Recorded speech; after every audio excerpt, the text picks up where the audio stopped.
ये बात तब की है जब मोहन मुझे पहली बार कॉलेज में मिला था। हम दोनों अलग अलग जिले से थे। हम दोनों का ही वो पहला साल था। मैं और मोहन एक ही क्लास में थे और धीरे धीरे मैं और मोहन बहुत ही पक्के दोस्त बन गए थे। हम दोनों ही एक दूसरे को अपनी सारी बातें बताते थे। ऐसे ही एक दिन की बात है जब उसने मुझे पहली बार अपने डर के बारे में बताया था। मैं आपको बता दूं, मोहन एकदम निडर LDDH का था। उसे किसी बात से डर नहीं लगता था। मोहन हॉस्टल में रहता था और मैं अपने रिश्तेदार के साथ उनके घर पर रहता था। उस दिन मोहन बहुत ही सहमा हुआ था। मैंने उससे कहा, जो भी हुआ है मुझसे बताओ, मैं तुम्हारा दोस्त हूँ। तब मोहन ने हकलाते हुए कहा, भाई रात में जब मैं 1 बजे टॉयलेट करने के लिए उठा तो मैंने देखा कि एक काला साया मुझे देख रहा है जो मेरे रूममेट के बिस्तर के आगे खड़ी रहा है।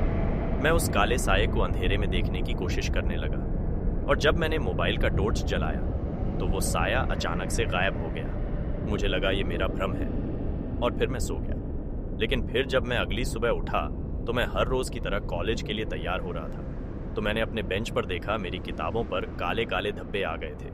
लेकिन मुझे कॉलेज जाने के लिए दे रहा था तो मैं उस बात पर ध्यान नहीं दिया और कॉलेज के लिए निकल गया। लेकिन उस दिन मैं पढ़ाई पर ध्यान नहीं दे पाया। फिर मैं शाम को वापस हॉस्टल आ गया, पर मैं बहुत थका हुआ महसूस कर रहा था। फिर मैंने सोचा, चलो थोड़ा नहा लेता हूँ। फिर जब मैं नहाकर अपना शरीर टॉवल से पोंछ रहा था तो मैं देखा मेरे बाजू पर वैसे ही काले धब्बे पड़ी रहे हैं जैसा कि मैं सुबह किताबों पर देखा था। उसके बाद मैं डॉक्टर के पास गया, ये सोचकर कि मुझे कोई एलर्जी या बीमारी हो रही है। डॉक्टर ने जब मेरे बाजू के काले धब्बे को देखा तो डॉक्टर ने कहा, कोई बात नहीं है, अलग जगह की पानी की वजह से है जो धीरे धीरे सही हो जाएगा। फिर मैं रिलैक्स हो गया और वापस अपने हॉस्टल आ गया। मोहन ने कमरे में होगी और हर रोज की तरह मैं अपनी डायरी लिख रहा था। मुझे हर एक बात अपनी डायरी में लिखने की आदत है और उस समय मेरा रूममेट भी बाहर गया हुआ था। थोड़ी देर बाद डायरी लिखते समय मुझे एक आवाज सुनाई दी, जैसे कि मुझे कोई बुला रहा है। 2-3 बार आवाज आने पर मैंने रूम का दरवाजा खोला और देखा हर किसी का दरवाजा बंद था और गलियारे में कोई नहीं था। फिर मुझे थोड़ा थोड़ा डर लगने लगा क्योंकि पूरा फ्लोर खाली खाली लग रहा था। फिर मैंने दरवाजे को बंद किया और अपने बिस्तर पर सोने चला गया। लेकिन फिर अचानक ही मेरे दरवाजे की खटखटाने की आवाज मुझे सुनाई दी। फिर मैंने डरते हुए दरवाजे को खोला तो मैंने देखा कि मेरा रूममेट बाहर खड़ा रहा है। उसको देखकर मुझे अच्छा लगा, मेरी जान में जान आई। मैंने दरवाजा बंद किया और हम दोनों अपने अपने बिस्तर पर सोने चले गए। मैंने रात में सोचा, ये सारी बातें मैं तुम्हें बताऊंगा, और मैं फिर सो गया। सुबह उठा तो मुझे बहुत बुखार हुआ लग रहा था। फिर मैंने बुखार की गोली ली और कॉलेज चला आया और अभी तुमसे आकर ये सब बता रहा हूं। मैंने मोहन से क्या कहा, वर्टिकल बार। मैंने कहा, मोहन भाई तो तू वो हॉस्टल खाली कर दे। तो उसने कहा, हाँ हॉस्टल मैं भी खाली करना चाहता हूं, पर मैंने पूरी फीस हॉस्टल की दे दी है और मेरे पास एक्स्ट्रा पैसे भी नहीं है, इसलिए मुझे 2 हफ्ता और उस हॉस्टल में गुजारना PDD हैगा। फिर मैंने कहा, तो मोहन भाई बताओ मैं तुम्हारी मदद कैसे करूं? तो मोहन ने मुझसे कहा, भाई 2 हफ्ते तक तुम मेरे साथ मेरे हॉस्टल में रह लो। मैंने कहा, मोहन मेरी गांव की टिकट आज की है। मैं तुम्हें बताना भूल गया था कि आज मुझे गांव जरूरी काम से जाना PDD हैगा। लेकिन मोहन भाई तुम चिंता मत करो, मैं 1 हफ्ते में वापस आ जाऊंगा। फिर मैं तुम्हारे साथ हॉस्टल में रहूंगा। मोहन कहता है, मुझसे ठीक है भाई, तुम जल्दी आना।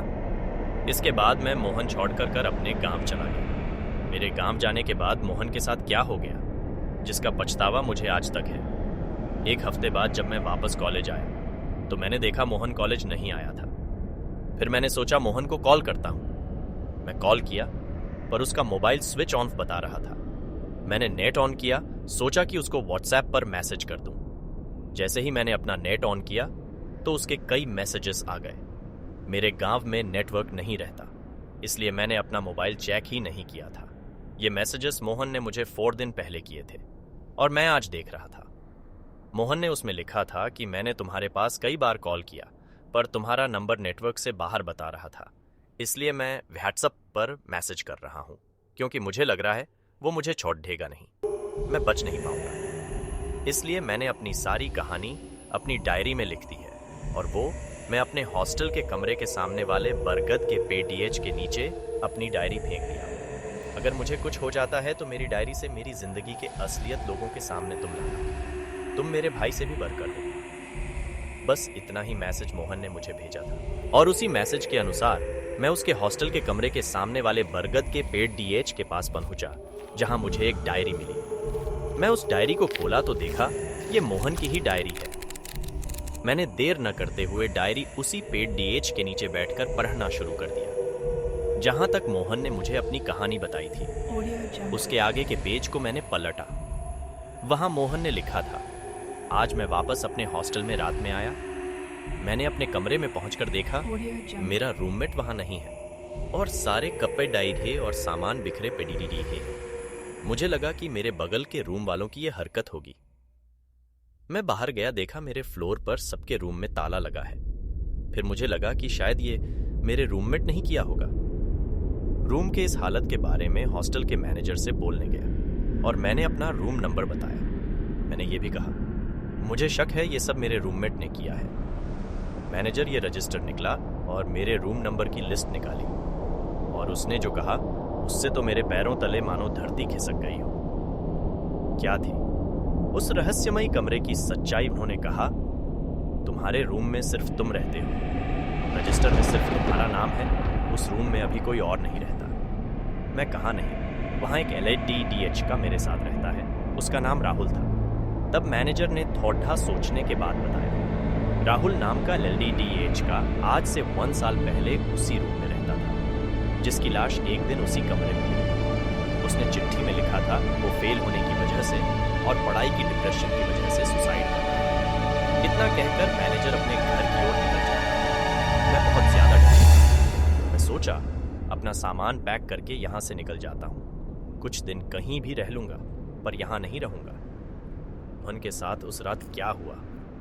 मैं अपने रूम में पहुंचा और सामान पैक करने लगा। अचानक ही कमरे का दरवाजा बंद हो जाता है। मैं खोलने की कोशिश करता हूं पर वो नहीं खुलता। फिर मैं जल्दी से अपना मोबाइल निकला और तुम्हें फोन लगाया। जब फोन नहीं लगा तो मैंने तुम्हें व्हाट्सएप पर मैसेज कर दिया और तभी मेरे सामने राहुल की आत्मा आकर खड़ी हो गई। मेरे कमरे में एकदम अंधेरा हो गया और मैंने अपने आप को बाथरूम बंद कर लिया। टॉर्च जलाकर डायरी में ये बाकी सारी बातें लिखकर खिड़की से पेड़ डीएच के नीचे फेंक दी। इसके आगे डायरी में कुछ भी नहीं लिखा था। मोहन के साथ क्या हुआ ये मुझे जानना था, इसलिए मैं मोहन की डायरी पढ़ने के बाद तुरंत ही उसके हॉस्टल में उसके मैनेजर से मिलने गया और उनसे पूछा कि मोहन कहाँ है। उन्होंने दुख से बोला 3 दिन पहले सुबह को उसके कमरे में उसकी लाश मिली, अब वो हमारे बीच नहीं रहा। मैंने पूछा कैसे हुआ ये सब? तो उन्होंने कहा किसी को नहीं पता, सभी को यही लग रहा है ये एक सुसाइड है। उन्होंने कहा अब उस कमरे में ताला लग गया है और आज भी उस हॉस्टल में वो कमरा बंद है। Please like, share and subscribe.